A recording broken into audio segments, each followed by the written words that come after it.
Levítico capítulo 25. O Senhor Deus falou com Moisés no Monte Sinai e mandou que ele desse ao povo de Israel as seguintes leis.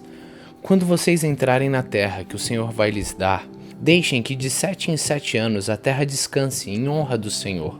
Durante 6 anos semeiem nos seus campos, podem as parreiras e colham as uvas. Mas o 7º ano será um ano de descanso, sagrado para a terra, um descanso dedicado a Deus, o Senhor. Nesse ano ninguém semeará no seu campo, nem podará as suas parreiras. Ninguém colherá o trigo que crescer para si mesmo, nem podará as parreiras, nem colherá uvas. Será um ano de descanso completo para a terra. Os campos não serão semeados, mas mesmo assim produzirão bastante para alimentar todos os israelitas, os seus escravos e as suas escravas, os seus empregados, os estrangeiros que vivem no meio do povo e também os animais domésticos e os animais selvagens. Tudo que a terra produzir servirá de alimento. Contem 7 semanas de anos, isto é, 7 anos vezes 7, o que dá um total de 49 anos. Então, no dia 10 do 7º mês, que é o dia do perdão, mandem um homem tocar a trombeta por todo o país. Pois nesse ano, que vem depois de cada 49 anos, é o ano sagrado da libertação, em que vocês anunciarão liberdade a todos os moradores do país. Neste ano, todos os que tiverem sido vendidos como escravos voltarão livres para suas famílias, e todos os campos que tiverem sido vendidos voltarão a pertencer ao primeiro dono. Nesse ano ninguém semeará nos seus campos, nem colherá trigo para crescer por si mesmo, nem podará as parreiras, nem colherá as uvas, pois o ano da libertação é sagrado para o povo, e nele todos se alimentarão somente daquilo que a terra produzir por si mesma. No ano da libertação, todas as terras que tiverem sido vendidas voltarão a pertencer ao primeiro dono. Na venda ou na compra das terras, não explorem os outros. O preço será calculado na base do ano da libertação, pois o que se vende não são de fato as terras, mas as colheitas que elas produzem. Portanto, o comprador descontará do preço o número de colheitas desde o último ano da libertação. E o vendedor calculará o preço na base dos anos da colheita que ainda faltam até o seguinte ano da libertação. Se ainda forem muitos anos, o preço subirá. Se forem poucos, o preço baixará. Que ninguém explore os outros, que todos temam a Deus, pois Ele é o Senhor, nosso Deus. Obedeçam a todas as leis e mandamentos de Deus para que vivam em segurança na terra que vai ser de vocês. Ela produzirá as suas colheitas, haverá bastante comida para todos e todos viverão em segurança.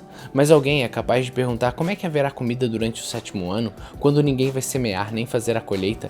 A resposta é que Deus abençoará a terra, e no 6º ano ela produzirá colheitas que serão suficientes para 3 anos. Quando vocês semearem os seus campos no 8º ano, estarão comendo daquilo que colheram no 6º ano, e haverá bastante para comerem até a colheita do 9º ano. A terra é de Deus, portanto ela não será para sempre daquele que a comprar. Deus é o dono dela, e para ele nós somos estrangeiros que moram por um pouco de tempo na terra dele. Assim, quando um terreno for vendido, o seu antigo dono será o primeiro a ter o direito de tornar a comprá-lo. Se um israelita ficar pobre e precisar vender uma parte das suas terras, o seu parente mais chegado deve tornar a comprar o que ele vendeu. Mas se ele não tiver um parente que compre as terras, é possível que mais tarde ele mesmo fique rico outra vez, podendo assim tornar a comprar o terreno que vendeu. Ele descontará o valor das colheitas que o terreno tiver produzido desde o último ano da libertação e calculará o preço a pagar, tendo como base os anos da colheita que ainda faltarem até o seguinte ano da libertação. Assim ele será novamente o dono do terreno. Mas se ele não tiver o suficiente para tornar a comprar o terreno, então este ficará pertencendo ao comprador até o seguinte ano da libertação. Nesse ano o terreno voltará a pertencer ao primeiro dono. Se um homem vender uma casa que fica numa cidade protegida por muralhas, ele terá o direito de tornar a comprar a casa até um ano depois da venda. Mas se dentro de um ano ele não comprá-la, então ela pertencerá ao comprador e aos seus descendentes para sempre. Nem mesmo no ano da libertação a casa voltará a ser do primeiro dono. Porém, as casas que ficam em cidades sem muralhas são como os terrenos. O primeiro dono tem o direito de tornar a comprar a casa, e no ano da libertação ela volta a ser do primeiro dono. Os levitas têm sempre o direito de tornar a comprar as suas casas, que ficam nas cidades onde moram. Mas se um levita vender a sua casa numa dessas cidades e não tornar a comprá-la, então no ano da libertação a casa volta a ser dele, pois as casas das cidades onde os levitas moram serão a sua propriedade permanente no meio do povo de Israel. Mas os campos em volta das cidades onde os levitas moram não podem ser vendidos. Eles pertencem aos levitas para sempre. Se um israelita que mora perto de você ficar pobre e não puder sustentar-se, então você tem o dever de tomar conta dele. Ajude-o como se fosse um estrangeiro que mora no meio do povo, a fim de que ele continue a morar perto de você. Não cobre juros sobre o dinheiro que você lhe emprestar. Respeitem a ordem de Deus para que esse homem continue a morar perto de você. Não cobre juros sobre o que você lhe emprestar, nem tire lucro dos alimentos que você lhe vender. Isso é o que o Senhor nosso Deus nos manda fazer. Foi Ele que nos tirou do Egito para nos dar a terra de Canaã e para ser o nosso Deus. Se um israelita que mora perto de você ficar tão pobre que chega ao ponto de ter de se vender a você para ser seu escravo, não faça trabalhar como escravo. Trate como se ele fosse um empregado ou um estrangeiro que mora com você. Ele trabalhará para você até o ano da libertação, e nesse ano ele e os seus filhos irão embora e voltarão para sua própria família e para as terras dos seus antepassados. Os israelitas são escravos do Senhor Deus, que os tirou do Egito. Eles não deverão ser vendidos como escravo. Portanto, não os trate com crueldade, mas respeite a ordem de Deus. Se precisarem de escravos ou escravas, vocês poderão comprá-los nos povos vizinhos do seu país. Também poderão comprar os filhos dos estrangeiros que moram no meio de vocês. Essas crianças que nascerem na terra de Israel poderão ser compradas como escravos, e os seus donos poderão deixá-las como herança aos filhos, a quem esses escravos deverão servir a vida inteira. Mas um israelita não pode ter outro israelita como escravo, nem pode tratá-lo com crueldade. Pode acontecer que um estrangeiro que vive no meio do povo fique rico e que um vizinho israelita fique pobre e se venda como escravo a esse estrangeiro ou alguém da família dele. Nesse caso, depois de vendido, o israelita tem o direito de ser comprado de novo. Um irmão, um tio ou um primo ou outro parente chegado poderá comprá-lo. Ou, se ganhar bastante dinheiro, ele mesmo poderá comprar a sua própria liberdade. Ele e o homem que o comprou combinarão o preço que deverá ser pago, de acordo com o número de anos, desde o ano em que ele se vendeu até o seguinte ano da libertação. O cálculo será feito tendo como base o salário que o empregado recebe. Se ainda faltarem muitos anos até o ano da libertação, ele pagará uma parte maior do dinheiro que recebeu quando se vendeu. Mas se faltarem poucos anos, a parte será menor. O dono o tratará como se ele fosse um empregado que é contratado para trabalhar por um ano. Não deixem que o dono o trate com crueldade. Se um homem não for libertado por nenhum desses modos, então no seguinte ano da libertação ele e os seus filhos ficarão livres, pois os israelitas são escravos de Deus, que os tirou do Egito. Ele é o Senhor, o Deus deles.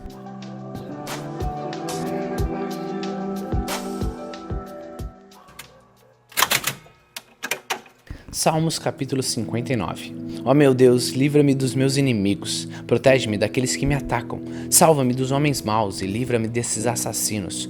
Ó Senhor Deus, olha, eles estão esperando para me matar, homens cruéis que estão fazendo planos contra mim. Mas não é por causa de qualquer pecado ou maldade que eu tenho feito, nem por causa de alguma falta que eles têm pressa de me atacar. Ó Senhor Deus Todo-Poderoso, levanta-te e vem me ajudar. Vê, ó Deus de Israel, acorda e castiga as nações pagãs. Não tenhas penas desses traidores perversos. Quando anoitece, eles voltam e rodeiam a cidade, rosnando como cachorros. A língua deles fere como espada. Eles gritam insultos e ameaças e pensam que ninguém está ouvindo. Mas tu zomba deles, ó Senhor. Tu ri de todos os pagãos. Ó Deus, eu confio no teu poder. Tu és a minha fortaleza. Com o seu amor, o meu Deus virá ao meu encontro. Ele fará com que eu veja a derrota dos meus inimigos.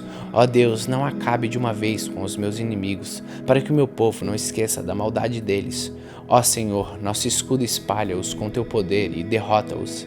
Todas as vezes que falam, os meus inimigos pecam, que eles sejam apanhados no seu próprio orgulho.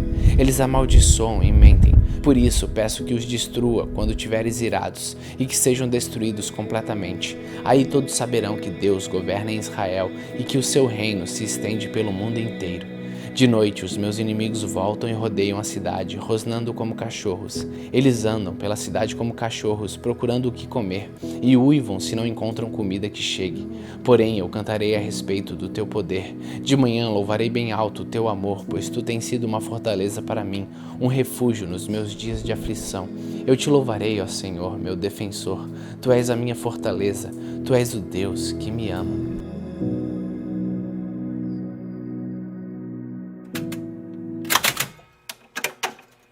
Lucas capítulo 23.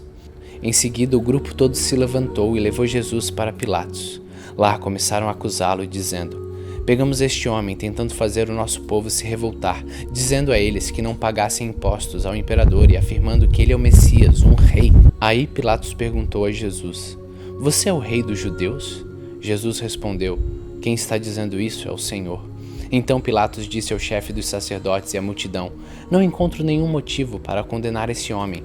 Mas eles insistiram. Ele está causando desordem entre o povo em toda a Judéia. Ele começou na Galiléia e agora chegou até aqui. Ouvindo isso, Pilatos perguntou: Este homem é da Galiléia? Quando soube que Jesus era da região governada por Herodes, Pilatos mandou para ele, pois Herodes também estava em Jerusalém naquela ocasião. Herodes ficou muito contente quando viu Jesus, pois tinha ouvido falar a respeito dele, fazia muito tempo que queria vê-lo. Ele desejava ver Jesus fazer algum milagre. Então fez muitas perguntas a Jesus, mas ele não respondeu nada. O chefe dos sacerdotes e os mestres da lei se apresentaram e fizeram acusações muito fortes contra Jesus. Herodes e os seus soldados zombaram de Jesus e o trataram com desprezo. Puseram nele uma capa luxuosa e mandaram de volta para Pilatos. Naquele dia, Herodes e Pilatos, que antes eram inimigos, se tornaram amigos. Pilatos reuniu o chefe dos sacerdotes e os líderes judeus e o povo e disse: Vocês me trouxeram este homem e disseram que ele está atiçando o povo para fazer uma revolta. Pois eu já lhe fiz várias perguntas diante de todos vocês, mas não encontrei nele nenhuma culpa dessas coisas do que vocês o acusam. Herodes também não encontrou nada contra ele, por isso ele mandou de volta para nós. Assim é claro que este homem não fez nada que mereça a pena de morte. Eu vou mandar que ele seja chicoteado e depois o soltarei. Na festa de Páscoa, Pilatos tinha o costume de soltar algum preso, a pedido do povo. Aí toda a multidão começou a gritar: Mate esse homem! Solte Barrabás para nós! Barrabás tinha sido preso por conta de uma revolta na cidade por assassinato. Então Pilatos, querendo soltar Jesus, falou outra vez com a multidão. Mas eles gritavam ainda mais: Crucifica-o! Crucifica-o! E Pilatos disse pela terceira vez: Mas qual foi o crime dele? Não vejo neste homem nada que faça com que ele mereça pena de morte. Vou mandar que ele seja chicoteado e depois o soltarei. Porém eles continuaram a gritar bem alto, pedindo que Jesus fosse crucificado, e a gritaria deles venceu. Pilatos condenou Jesus à morte como pediam. Soltou o homem que eles queriam, aquele que havia sido preso por causa da revolta e de assassinato, e entregou Jesus para fazerem com ele o que quisessem. Então os soldados levaram Jesus no caminho. Eles encontraram um homem chamado Simão, da cidade de Cirene, que vinha do campo. Agarraram Simão e o obrigaram a carregar a cruz, seguindo atrás de Jesus. Uma grande multidão o seguia. Nela havia algumas mulheres que choravam e se lamentavam por causa dele. Jesus virou-se para elas e disse: Mulheres de Jerusalém, não chorem por causa de mim, mas por vocês e pelos seus filhos, porque chegarão os dias em que todos vão dizer: Felizes as mulheres que nunca tiveram filhos, que nunca deram à luz e que nunca amamentaram. Chegará o tempo em que todos vão dizer às montanhas: Caiam em cima de nós, e dirão também aos montes: Nos cubram. Porque se isso tudo é feito quando a lenha está verde, o que acontecerá então quando ela estiver seca? Levaram também 2 criminosos para serem mortos com Jesus. Quando chegaram ao lugar chamado A Caveira, ali crucificaram Jesus, e junto com ele os 2 criminosos, um à sua direita e o outro à sua esquerda. Então Jesus disse: Pai, perdoa essa gente. Eles não sabem o que estão fazendo. Em seguida, tirando sorte com dados, os soldados repartiram entre si as roupas de Jesus. E o povo ficou ali olhando, e os líderes judeus zombavam de Jesus, dizendo: Ele salvou os outros, que salve a si mesmo, se é de fato o Messias que Deus escolheu. Os soldados também zombavam de Jesus. Chegavam perto dele e lhe ofereciam vinho comum e diziam: Se você é o rei dos judeus, salve a você mesmo. Na cruz, acima da sua cabeça, estavam escritas as seguintes palavras: Este é o rei dos judeus. Um dos criminosos que estavam crucificados ali insultava Jesus, dizendo: Você não é o Messias, então salve a você mesmo e nos salve também. Porém o outro o repreendeu, dizendo: Você não teme a Deus? Você não está debaixo da mesma condenação que ele recebeu? A nossa condenação é justa. Por isso estamos recebendo o castigo que nós merecemos por causa das coisas que nós fizemos. Mas ele não fez nada de mal. Então disse: Jesus, lembre-se de mim quando o Senhor entrar no paraíso. Jesus respondeu: Eu afirmo a você que isso é verdade. Hoje mesmo você estará comigo no paraíso. Mais ou menos meio-dia, o sol parou de brilhar, e uma escuridão cobriu toda a terra até as 3 horas da tarde, e o véu do templo se rasgou pelo meio. Aí Jesus gritou bem alto: Pai, nas tuas mãos eu entrego o meu espírito. Depois de dizer isso, ele morreu. Quando o oficial do exército romano viu o que havia acontecido, deu glória a Deus, dizendo: de fato, este homem era inocente. Todos os que estavam reunidos ali para assistir àquele espetáculo viram o que havia acontecido e voltaram para casa, batendo no peito em sinal de tristeza. Todos os amigos de Jesus e as mulheres que o tinham seguido desde a Galiléia ficaram de longe, olhando tudo aquilo. Havia um homem chamado José, da cidade de Arimateia, da região da Judéia. Ele era bom e correto e esperava a vinda do reino de Deus. Fazia parte do conselho superior, mas não tinha concordado com o que o conselho havia feito e resolvido. José foi e pediu a Pilatos o corpo de Jesus. Então tirou o corpo da cruz e enrolou num lençol de linho. Depois o colocou num túmulo cavado na rocha, que nunca havia sido usado. Isso foi na sexta-feira, e já estava para começar o sábado. As mulheres que haviam seguido Jesus desde a Galiléia foram com José e viram o túmulo e como Jesus tinha sido colocado ali. Depois voltaram para casa e prepararam perfumes e óleos para passar no corpo dele. E no sábado elas descansaram conforme a lei manda.